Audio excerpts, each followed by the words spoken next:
आउज़ुबिल्लाहि मिनश्शैतानिर्रजीम बिस्मिल्लाहिर्रहमानिर्रहीम। मैं हूँ सादिया सुहेल, आपकी दोस्त, आपकी हमदर्द। उम्मीद है आप सब लोग खैरियत से होंगे।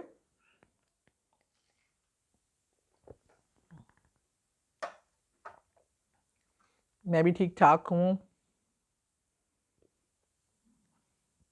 अच्छा, आपने ना दीवारों पे, इश्तिहारों में, अखबारों में भी एक वक्त में इश्तिहार आया करते थे। एक लाइन मैंने तो अपने बचपन में दीवारों पे स्कूल जाते आते एक चीज़ पढ़ते थे और समझ नहीं आता था इस चीज़ का मतलब क्या है। महबूब आपके कदमों में, महबूब का दिल 1 मिनट में हासिल कीजिए। मतलब इस तरह के कई जुमले बड़े इंटरेस्टिंग दीवारों पे लिखे होते थे, और वो लिखे होते थे अखबारों में। और उसके लिए होता था कि पता नहीं काले जादू का कोई माहिर वो है, अ, जादू करने वाला, और वो 1 मिनट में मंत्री शंत्री पता नहीं क्या क्या कुछ लिखा होता था। अब तो हमें तब तो समझ ही नहीं आती थी इन चीज़ों की, लेकिन अब जब समझ आने लगी तो मैंने कहा लोग, और आपको पता है उनके पास लोगों की लाइनें होती थी। एक तो हम पता नहीं क्यों महबूब को अपने कदमों में ही लाना चाहते हैं, दिल में क्यों नहीं बसाना चाहते। दूसरा ये कि हमारे यहाँ ये ख्वाहिश कि किसी को अपना कर लेने की और या कंट्रोल करने की ख्वाहिश नहीं होनी चाहिए। हाँ, आप अपना प्यार खलूस वो आपका रद्द ना करे, इस चीज़ के लिए एफ़र्ट करना कोई मज़ायका नहीं है कि कोई आपकी बात सुने बगैर आपको ब्लॉक कर दे, आपका फ़ोन में से नाम ब्लॉक लिस्ट में डाल दे, और इस तरह के मसले मसाइल हों, राज़ी ना हो बात करने पे, मिलने पे।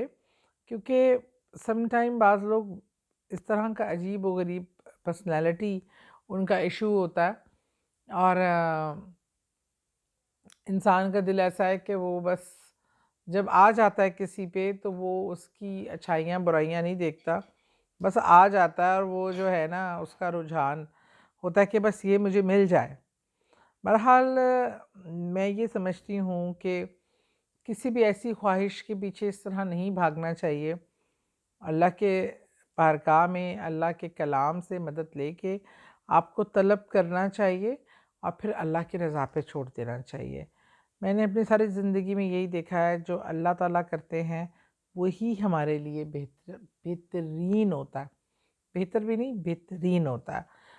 तो हाँ, आपसे मैं यही कहूँगी कि महबूब को कदमों में लाने के बजाय अपने आँखों में रखें, दिल में रखें, और महबूब आपका बेहतरीन महबूब वो है जो अल्लाह ने आपके नसीब में निकाह की सूरत में लिख दिया है। और पसंद नापसंद का आप लोगों को हक है, और अगर ऐसी एज है जिसमें आपकी पसंद भी मुनासिब है तो आपको उसमें पसंद की अपना इज़हार करने में कोई बुराई नहीं है, कोई शरई ममानियत नहीं है। आप अपने वालिदैन से अपनी पसंद का कह के वो उसका हसूल कर सकते हैं, और अगर वालिदैन का दिल सख्त हो तो ये तब भी काम आएगा। जो मैं वजीफ़ा बताने लगी हूँ, अगर महबूब साहब काबू नहीं आ रहे और ठीक रिस्पॉन्स नहीं कर रहे, वादे वईद कर लिए, लेकिन जब बात आई शादी या उन चीज़ पे भागने की कोशिश कर रहे हैं, तो उनको भी ठीक ज़रूर करना चाहिए। और दूसरा ये मेरी बच्चियों से ख़ास तौर पे दरख्वास्त है, और बच्चों से भी, कि एक तो वालिदैन की दिल आज़ारी करके जब हम कोई काम करते हैं तो हम उसमें कभी भी खुशी, हकीकी खुशी हासिल नहीं कर पाते। और नंबर 2, ये बात कि कई बच्चियाँ जो है ना, बच्चे बच्चियाँ घरों से निकल जाते हैं। अच्छा, अभी मैंने पिछले दिनों ही काफ़ी केसेस हैंडल किए हैं, देखे हैं, जिसमें बच्चा बच्ची निकल गई, या बच्ची चली गई, या इवन एक बच्चे की माँ भी चली गई दूसरे। इस तरह का अंजाम जो है पूरी फैमिलियों पे इम्पैक्ट, वो पूरी पूरी फैमिलियों को पुलिस उठा के ले जाती है, और जो इम्पैक्ट पड़ता है वो बहुत ही बुरा पड़ता है। ख़ानदान बदनाम हो जाते हैं, बच्चियां बदनाम, पेरेंट्स बदनाम।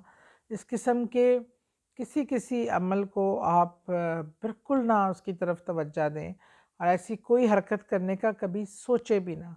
इसलिए मैं आपको एक बड़ा मिनटों में पढ़ने वाला साफ शफाफ ज़बरदस्त तरीका, जिससे आप अपना मकसद हासिल कर सकते हैं, दूसरे को अपना गर्विदा कर सकते हैं, और वो आप ही की मोहब्बत में सिर्फ आप ही की तरफ मतवज्जा रखे।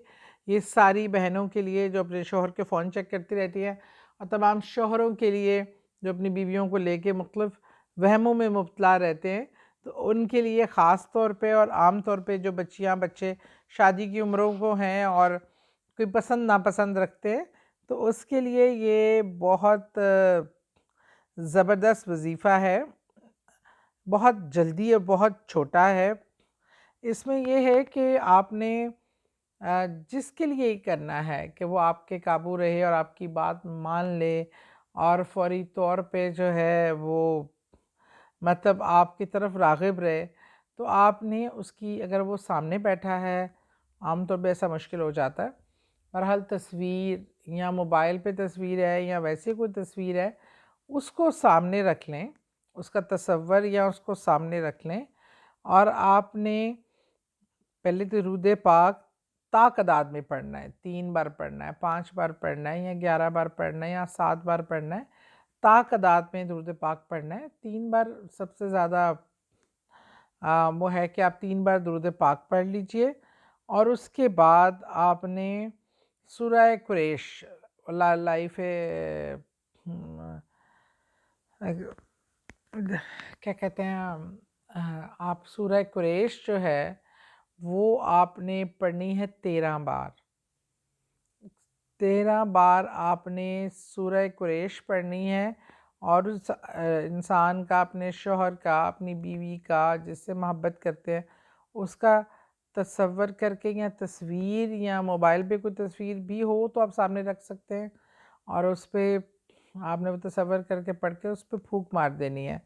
और फिर आपने तादाद में दुरूद पाक सूरह कुरैश पढ़नी है आपने 13 बार, और उसके बाद अव्वलो आखिर तादाद में या 3-3 बार या 5-5 बार दुरूद पाक पढ़कर आपने दुआ करनी है। ये वजीफ़ा एक मतलब यूँ फटाफट हो जाएगा, और एक बार ही करना काफ़ी होगा।